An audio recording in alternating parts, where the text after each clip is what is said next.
Hello, my name is Hannah Miller. I wrote my paper and did my presentation on human immunodeficiency virus, which is indeed a virus. HIV is classified as a retrovirus specifically.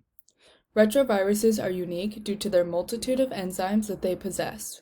These enzymes function to assist in the invading of a human host cell in order to allow the virus to replicate and thrive. Some of these enzymes include reverse transcriptase, protease, and integrase.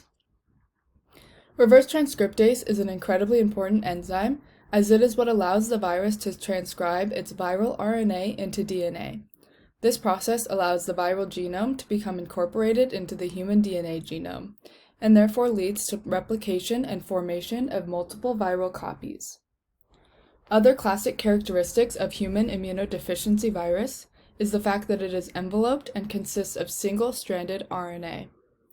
This single strand of RNA can contribute to the high mutation rate of HIV and may provide complications in the search for HIV treatment, which we will see later. The name of the virus shows that human immunodeficiency virus is indeed a virus that only affects humans. Other immunodeficiency viruses do infect other species, such as the simian immunodeficiency virus and bovine lentivirus. HIV technically has two species, HIV-1 and HIV-2. However, HIV-1 is much more prevalent than HIV-2 and therefore more commonly discussed and researched. HIV-1 will be the virus referenced throughout this presentation. HIV is an obligate intracellular parasite. This essentially means that outside of a host cell, HIV is non-functional. This idea will play a role in HIV's mode of transmission later on in this presentation and also demonstrates why the previously mentioned enzymes of retroviruses are imperative to the survival of HIV. The disease caused by HIV is HIV or AIDS. This disease is a true pathogen, meaning that it can infect individuals that are otherwise healthy, as opposed to targeting only immunocompromised individuals. This disease is sexually transmitted, meaning that all sexually active individuals have a certain degree of risk of contracting this disease. Once HIV enters the body, it targets the glycoprotein CD4, which can be found on our macrophages and helper T cells. These cells play an incredibly important role in activation of our immune system. When these cells fail or get destroyed by HIV, multiple problems occur. Once HIV destroys a majority of our helper T cells, AIDS will develop, and cure or treatment is unavailable. When left untreated, this transition of HIV to AIDS takes place quickly. The overall goal of treatment, which will be discussed shortly, is to suppress HIV and prevent its advancement into AIDS. The symptoms of HIV usually present in three phases. The first stage is acute infection. This usually takes place around 2 to 4 weeks post-infection and involves flu-like symptoms. These include fever, chills, rash, sore throat, and fatigue. The issue with this stage's symptoms is that these symptoms are common and could lead someone to believe that they simply have the flu. This idea reiterates the need for consistent STD testing when sexually active. The second stage is the clinical latency phase. Here, another problem is posed. This stage is totally asymptomatic. These first two stages and their lack of unique, identifying HIV symptoms contribute to the quick spread of HIV among individuals.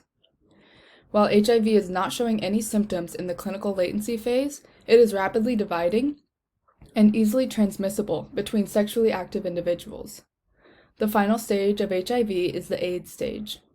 AIDS is classified by a bodily CD4 cell level of below 200 cells per microliter. Here, AIDS has overtaken the immune system, dropping the helper T cells and opening the body up to the possibility for opportunistic infection.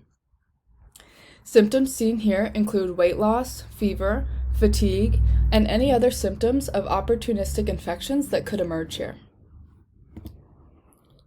The three stages of HIV symptoms show the importance of regular testing. If HIV is diagnosed while in the acute or clinical latency stages, treatment is given in order to suppress the individual's viral load. This essentially prevents transmission of HIV as well as the advancement of the disease into AIDS. AIDS testing is done through detecting formation of antibodies to the disease or presence of the actual virus in the blood. As previously discussed, the host of HIV is solely humans. While anyone that is sexually active is at risk for contracting this disease, multiple other factors can increase one's susceptibility. These factors include males who have sex with males, those who share IV drugs, and sex workers. HIV has global prevalence. However, HIV rates remain higher in certain areas of the globe. Sub-Saharan Africa was found to have the highest rate of HIV infection in 2013, as according to the United Nations High Commissioner for Refugees.